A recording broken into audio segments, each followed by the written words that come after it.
Hello everyone. Q2 business update series में आज हम डिस्कस करेंगे स्मॉल फाइनेंस बैंक्स को। तो 5 स्मॉल फाइनेंस बैंक ने अपने Q2 के बिजनेस अपडेट रिलीज कर दिए हैं, जिसमें बैंक्स हैं small finance bank, Equitas small finance bank, Ujjivan small finance bank, Utkarsh small finance bank and Suryoday small finance bank. And दोस्तों, इन सारे स्मॉल फाइनेंस बैंक के बिजनेस अपडेट डिस्कस करने के बाद में लास्ट में मैं मेरी तरफ से एक फाइनल रेटिंग रखूंगा। जो रिसर्च मैंने करी है, जो एनालिसिस मैंने किया है, उसके बेसिस पे एक फाइनल रिमार्क्स और रेटिंग रहेगा जो आपको हेल्प करेगा उस कंपनी के शेयर को अपनी वॉच लिस्ट में शॉर्ट लिस्ट या रिजेक्ट करने के लिए। तो दोस्तों, वन बाय वन स्टार्ट करते हैं। तो फर्स्ट हम डिस्कस करते हैं एयू स्मॉल फाइनेंस बैंक। तो एयू स्मॉल फाइनेंस बैंक का जो लोन बुक जो लास्ट ईयर Q2 FY25 में जो उनका लोन बुक था, वो था 1,05,031 करोड़ रुपए का। इस बार Q2 FY26 में जो लोन बुक रिपोर्ट किया है, दैट इज 1,22,870 करोड़ रुपए का। मतलब यहाँ पे जो लोन बुक की ग्रोथ हुई है, वो 17% की लोन बुक की ग्रोथ हुई है। एंड दोस्तों, आपको पता होगा कि माइक्रो फाइनेंस इंडस्ट्री में बहुत सारे एनपीएस के इश्यू चल रहे हैं लास्ट के 1.5-2 सालों से। एंड आपको पता होगा जो स्मॉल फाइनेंस बैंक्स हैं, वो अपना माइक्रो फाइनेंस इंडस्ट्री के अंदर काफी सारा एक्सपोजर रखते हैं। But a small finance bank की around 90% book secured loan book है। तो इनका जो बाकी का एक्सपोजर है माइक्रो फाइनेंस में, वो अराउंड 5-7% के आसपास में कुछ इनका क्रेडिट कार्ड का एक्सपोजर है। तो आपने देखा होगा जिन जिन एनबीएफसीज का या फिर जिन जिन स्मॉल फाइनेंस बैंक का माइक्रो फाइनेंस सेक्टर में एक्सपोजर था, उनके एनपीएस बहुत शूट अप कर गए थे। तो उसको भी हमें कंसिडर करके चलना पड़ेगा। तो ए स्मॉल फाइनेंस बैंक ने जो लास्ट Q1 में अपना जो एनपीए रिपोर्ट किया था, that was gross NPA was less than 3% and net NPA was less than 2%। तो हमारा जो क्राइटेरिया होता है कि हम लोग किसी एनबीएफसी या किसी स्मॉल फाइनेंस बैंक को यदि ट्रैक करना चाहते हैं, तो उसका एटलीस्ट ग्रोस एनपीए 3% से कम होना चाहिए और नेट एनपीए 2% से कम होना चाहिए। तभी हम उस कंपनी को एटलीस्ट आगे ट्रैक करेंगे। अदरवाइज उसके एनपीएस बहुत ज्यादा हैं, मतलब उसने जो लोन डिस्ट्रीब्यूट किए वो वापस आ ही नहीं रहे हैं, जो उनके कस्टमर्स हैं ईएमआई चुका ही नहीं रहे हैं, तो कोई सेंस नहीं है उस बिजनेस को आगे ट्रैक करने का। बिकॉज बैंकिंग या एनबीएफसी सेक्टर में सबसे बड़ा फैक्टर होता है किसी बिजनेस को ट्रैक करने का, दैट इज एनपीए। क्या आपका दिया हुआ लोन का पैसा वापस आ रहा है, तब तो अच्छी बात है। नहीं आ रहा है तो इंसान नया लोन देना बंद कर देगा। मतलब कोई भी एनबीएफसी या बैंक जिसने अपना लोन दिया है, लोन का पैसा वापस नहीं आ रहा है, एनपीए भी एनपीए बनते जा रहे हैं, तो नया लोन देना वो बंद ही कर देगा। मतलब जिसकी लोन बुक की ग्रोथ यदि बहुत ही स्टेगनेंट है, नेगेटिव में है, मतलब उसका लोन का पैसा वापस रिकवर नहीं हो पा रहा है, तो उन बैंक से हमें दूर रहना है। तो यहाँ पे हम देख पा रहे हैं एयू स्मॉल फाइनेंस का जो लोन बुक है वो 17% से ग्रोथ किया है। क्यों किया है? बिकॉज इनका जो सिक्योर्ड लोन बुक है वो नो मोर देन 90% है। तो इनका जो अनसिक्योर्ड बुक है उस पर बहुत कम एक्सपोजर है, जिसकी वजह से एयू स्मॉल फाइनेंस बैंक ने यहाँ पे अपना ग्रोथ दिखा पाया लोन बुक का, वो भी 17% से। अब देखते हैं एयू स्मॉल फाइनेंस का डिपॉजिट बुक है वो कितने परसेंट से ग्रोथ हुआ है। जो लास्ट ईयर Q2 FY25 में जो उनका डिपॉजिट बुक था, दैट वॉज 1,09,693 करोड़ रुपए का।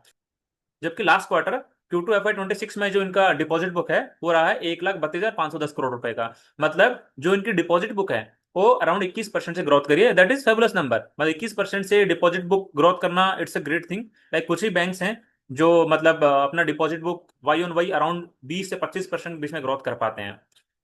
दोस्तों, अब हम नेक्स्ट बैंक डिस्कस करेंगे, इक्विटा small finance bank. Equitas small finance के बारे में आपको बता दूं कि इनका जो लास्ट Q1 के डेटा के अकॉर्डिंग जो इनका सिक्योर्ड बुक था वो 91% था। इनका जो माइक्रो फाइनेंस का एक्सपोजर था वो 9% पे आके लिमिटेड हो गया था। तो अब एक बार इनका देख लेते हैं कि लोन बुक का क्या ग्रोथ रहा है। तो इनका जो लास्ट ईयर Q2 FY25 के अंदर जो इनका लोन बुक था, दैट वॉज 37,053 करोड़ रुपए का। अभी जो इनका Q2 FY26 में जो लोन बुक शो हुआ है, दैट इज 37,610 करोड़ का। तो लोन बुक में कितने परसेंट की ग्रोथ हुई है? 8.58% की ग्रोथ हुई है। तो आप ये देखो, जो इक्विटा स्मॉल फाइनेंस बैंक है, ये माइक्रो फाइनेंस में इसका काफी अच्छा खासा एक्सपोजर था। लास्ट के 1.5-2 साल के अंदर इस बैंक ने अपना माइक्रो फाइनेंस एक्सपोजर घटा घटा के सिक्योर्ड लेंडिंग की तरफ इन्होंने शिफ्ट किया है, जिसकी वजह से मतलब इनके नेट इंटरेस्ट मार्जिन काफी घट गए हैं। क्योंकि आपको पता है यदि सिक्योर्ड लोन दोगे तो उसमें रेट ऑफ इंटरेस्ट कम रखना पड़ेगा। माइक्रो फाइनेंस के अंदर रेट ऑफ इंटरेस्ट 20-22%, 24% के आसपास में होता है। तो मतलब इक्विटा स्मॉल फाइनेंस बैंक ने लास्ट के 1.5 से 2 साल के अंदर अपना एक्सपोजर माइक्रो फाइनेंस से घटा घटा के सिक्योर्ड लोन की तरफ कर दिया है। एंड इनकी जो करंट लोन बुक ग्रोथ आई है वो 8.58% के आसपास की है। अब इनका डिपॉजिट बुक भी देख लेते हैं इक्विटा स्मॉल फाइनेंस बैंक का। तो इनका लास्ट ईयर Q2 FY25 में जो डिपॉजिट बुक था वो था 39,754 करोड़ रुपए का। इस साल जो इनका डिपॉजिट बुक का जो वैल्यू आया है, दैट इज 44,345 करोड़ रुपए का। तो उनकी डिपॉजिट बुक में ग्रोथ कितने परसेंट की हुई है? 11% की। मतलब ऑन एन एवरेज बैंक ने ठीक ठाक डिपॉजिट जुगाड़ने में सफल रहा है। तो दोस्तों हम अब तीसरे बैंक की बात करते हैं, that is Ujjivan small finance bank की बात करते हैं। उज्जीवन स्मॉल फाइनेंस का लास्ट ईयर क्वार्टर 2 के अंदर जो लोन बुक था वो था 30,353 करोड़ रुपए का, जबकि इस बार जो उन्होंने रिपोर्ट किया लोन बुक वो है 34,588 करोड़ रुपए का।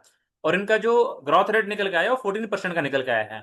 और दोस्तों उज्जीवन स्मॉल फाइनेंस का अराउंड 55% के आसपास में जो बुक है वो अभी भी अनसिक्योर्ड बुक है। मतलब उसके अंदर आपका फार्मर लोन भी आ सकता है, उसके अंदर आपका माइक्रो फाइनेंस लोन भी आ सकता है, उसमें कोई भी एक अनसिक्योर्ड लोन आ सकता है। अब बात करते हैं उज्जीवन स्मॉल फाइनेंस बैंक का डिपॉजिट बुक कितने से ग्रोथ हुआ है। इनका जो क्वार्टर 2 FY 25 में डिपॉजिट बुक था वो था 34,070 करोड़ रुपए का।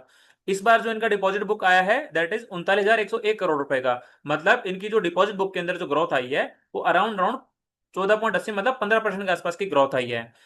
तो दोस्तों आप ही देख पा रहे होंगे कि जो स्मॉल फाइनेंस बैंक है, हमने अभी तक 3 बैंक डिस्कस किए हैं, इनमें जो लोन बुक की ग्रोथ है अभी तक 20% किसी की अचीव हुई नहीं है। एंड जो इनका डिपॉजिट बुक है वो ठीक ठाक, मतलब एयू फाइनेंस बैंक ने अच्छे से कवर किया, बाकी दोनों बैंकों ने मतलब ठीक ठाक ऑन एवरेज अपना डिपॉजिट बुक ग्रोथ कराया है। अब हम फोर्थ बैंक की तरफ चलते हैं, फोर्थ बैंक डिस्कस करते हैं, that is Utkarsh small finance bank. Utkarsh small finance bank का जो लोन बुक था लास्ट ईयर क्वार्टर 2 FY 25 के अंदर वो था 19,101 करोड़ रुपए का। एंड इस साल क्वार्टर 2 FY 26 में इन्होंने जो लोन बुक अपना रिपोर्ट किया है दैट इज 18,655 करोड़ रुपए का। मतलब इनका लोन बुक डी ग्रोथ हुआ है।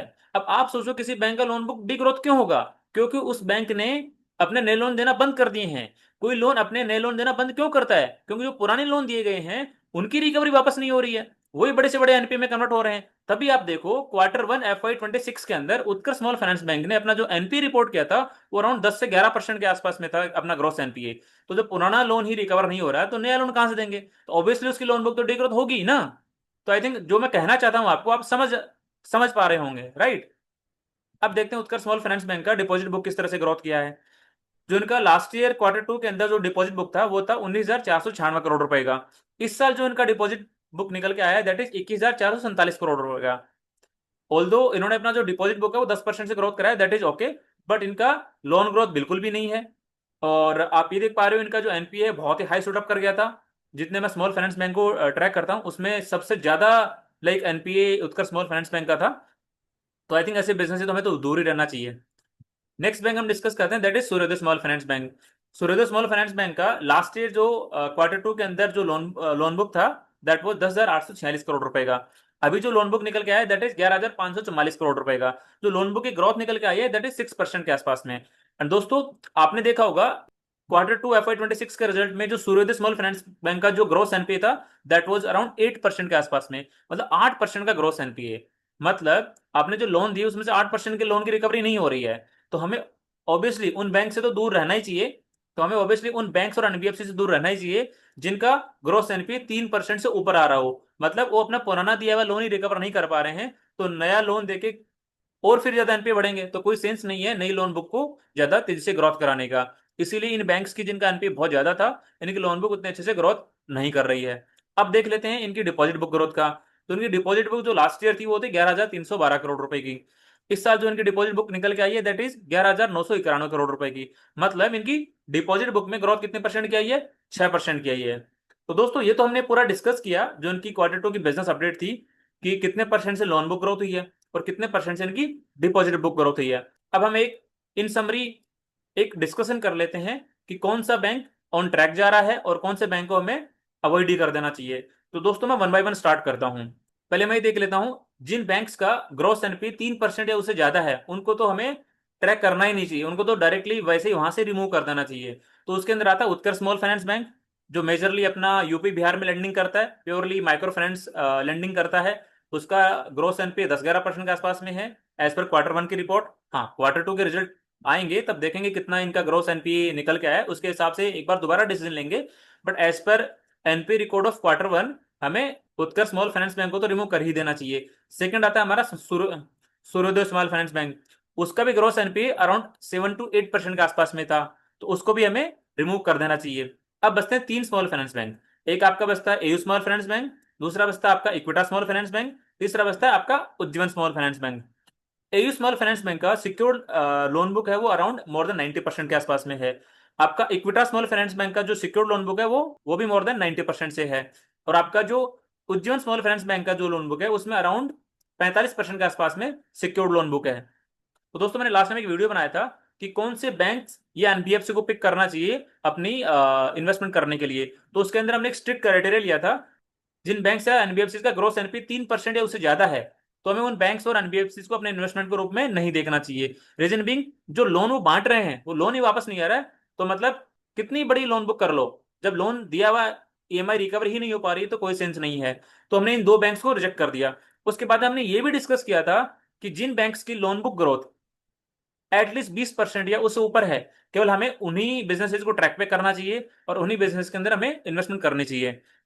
तो दोस्तों जो तीनों बैंक बची हुई हैं जिनका ग्रोथ एनपी लेस देन 3% है, उन तीनों बैंक में से किसी की भी लोन बुक 20% से ज्यादा ग्रोथ नहीं कर रही है। तो देर इज पॉसिबिलिटी Q3 से फिर से इनका बिजनेस बूस्टअप करना स्टार्ट कर जाए।